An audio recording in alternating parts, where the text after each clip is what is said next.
It's 10 a.m. and I was like, you know what? I'm just gonna go outside and film because I really felt like it. I've got my mascara on from last night.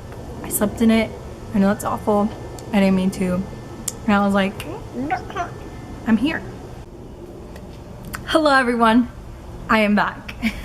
I know it's been a hot second, but I'm back. I'm outside because it's like 65 degrees, and even though I'm freezing, I'm loving it because it's fall vibes and I'm wearing my fall colors. I got my tea. It's just vibes. Okay, my sister says this is like a Christmassy shirt, but I think it's fall because fall is really a spooky winter. Convince me otherwise.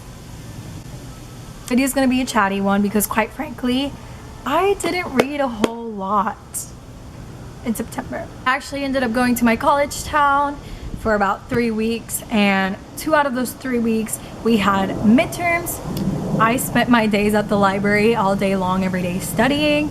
If you guys don't know, I am a junior in college and I study accounting, so hard tests. And yeah, I just really didn't get to read. I was spending time with my boyfriend, I was studying. It was a little disappointing because I definitely overestimated how much I'd be able to read.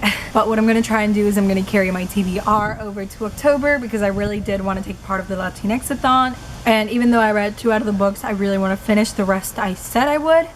And yeah, my October TBR is just extremely long now, so I'll have to deal with that. But now I'm at home and midterms are done, so I have like 3 weeks of peace. And yeah, this video I'm gonna talk about the books I actually read in September, and then I'm gonna talk about the books I'm currently reading and I started reading and all that. So September wrap up question mark? I don't know. At the beginning of the month I started and finished A Kingdom of Flesh and Fire, which came out in September 1st. If you watched my August wrap up, you know I read From Blood and Ash at the beginning, at the end of August. So I immediately picked up A Kingdom of Flesh and Fire, and oh my god, I loved it so much. Definitely a 5 out of 5 stars. Follows Poppy and Castile having left her kingdom of Macedonia, is it? I'm blanking, it's been a month. Follows them kind of on their journey to get to Atlantia. And can I just say, this book was so good. I just can't even describe it. It was way better than the first one. So the first one I thought got a little slow at parts, and it was still good, but this was just on a whole nother level. It was everything I wanted, everything I needed.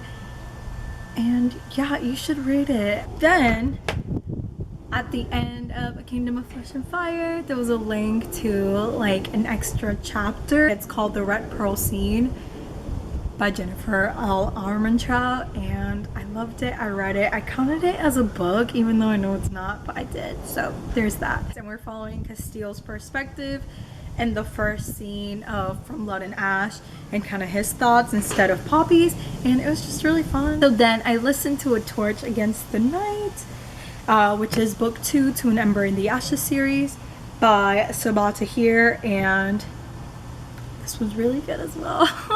This was 5 out of 5 stars for me. Well, it's the story of Elias, Elia, and Helene after what's happened in the first book happens. Then I read Life is Wonderful, People Are Terrific by Melissa Bañales, and I will say I was a little disappointed. I read this for the Latinx-a-thon under the intersectionality prompt. I think the book had a lot of good themes. I think they weren't fleshed out enough. It's like you're reading one paragraph and 5 things happen at once, and it's a very, very short book. It's 100 and something pages, I believe. So it was just a lot happening with no actual in-depth conversation about it. It was just happening. She could have picked certain things and fleshed them out better, or maybe written a longer book, because it does have a lot of important topics. But it basically follows a Chicana living in California who has moved to San Diego, I believe. She's originally from LA, and she works as a dancer. She gets involved involved with a lot of people. You follow her relationships with multiple women as well as a guy, and it's just kind of her discovering and exploring her everything, her life. But yeah, I was expecting a little bit more. Then the book I've been reading for literally forever, I didn't get to read. I only read like 10 pages this month. Last month in August, which I forgot to talk about in my August wrap up, I actually read like 300 pages, I want to say. No, I read like 200 pages. So I'm really not that far into it, but I'm loving it so much. I really am. I just need to find the time to sit and read it and not have like 20 other books I'm reading. So I'm hoping I can finish this month. I'm really gonna make it like my top priority. So I've been reading The Devil All the Time by Donald Ray Pollock, but with my boyfriend, and we started this again 3 weeks ago when I got to my college town, and we read like the first 100 pages in like 2 sittings, and then midterms hit us, so we were never able to pick it up again. And then last night I picked it up again, and I'm literally almost done with it. I am liking it. It is very fast paced, or not necessarily fast paced, it has like a slow build to it, but it's super easy and fast to read, and I've really been enjoying that. Like I'm enjoying the reading aspect of it, but I don't know if I'm loving the plot. It basically follows this kid who had a very messed up childhood and upbringing, and he loses his parents. It follows this girl who loses her mother, and her dad has disappeared, and they both end up living at their like grandmother's house. And then it follows a pair of serial killers, a police detective, and I will say I just don't care about so many of them. I only really care about Arvin, who is played by Tom Holland in the movie, if you've seen it, and I feel like I'm not getting enough out of him. Something just happened where I know it's about to pick up, so we'll see. So I just filmed like my currently reading / September wrap up earlier, and I was kind of saying how I'm a little disappointed, but I was getting to a part where I thought it was gonna get really good. I love this part now, it's so good. And I just finished. Some of the stuff I said earlier still stands. I wish we had been able to see more of Arvin, and even maybe more of Bodecker, instead of so much Sandy and Carl. And yeah, there were just some characters I didn't fully want to read so much about, and I think that were some of the weaker points of the book, but some of the really good points of the book is the writing. Honestly, this book was beautiful in certain ways, and I know that sounds really weird.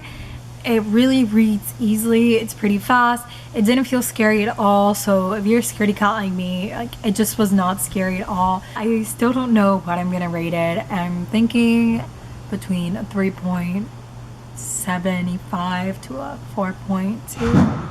It's that kind of range. I'm also currently reading the last 3 volumes of Tokyo Ghoul by Sui Ishida, which I love this manga. I'm really loving it. I'm taking my time because I just don't want to finish it yet. Then I also started reading Show Improved by Sofia Quintero, which takes place in the 80s, and I'm pretty sure in New York. I don't know much more about it. I was really enjoying reading it, but then my cat spilled water all over my Kindle and I was not able to fix it. So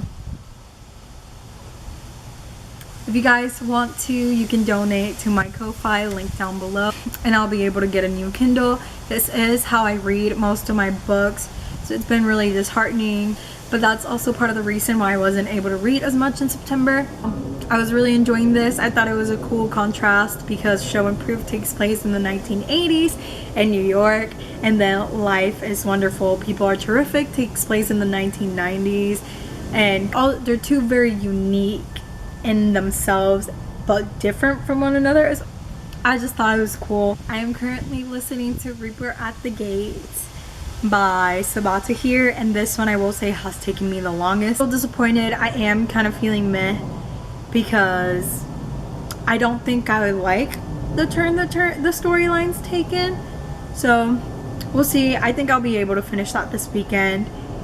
And hopefully when the 4th book comes out, I'll be liking it a little bit more again, because the first 2 were like 5 stars, but I can tell this one's gonna be like a 3-star already. Yeah, this wraps up my September wrap up. You can find me on all my social medias down below. If you want to, you can donate to my Ko-Fi. I would really appreciate it. And yeah, give it a thumbs up, subscribe, and leave a comment down below. I hope you guys have a wonderful day. Goodbye. This is our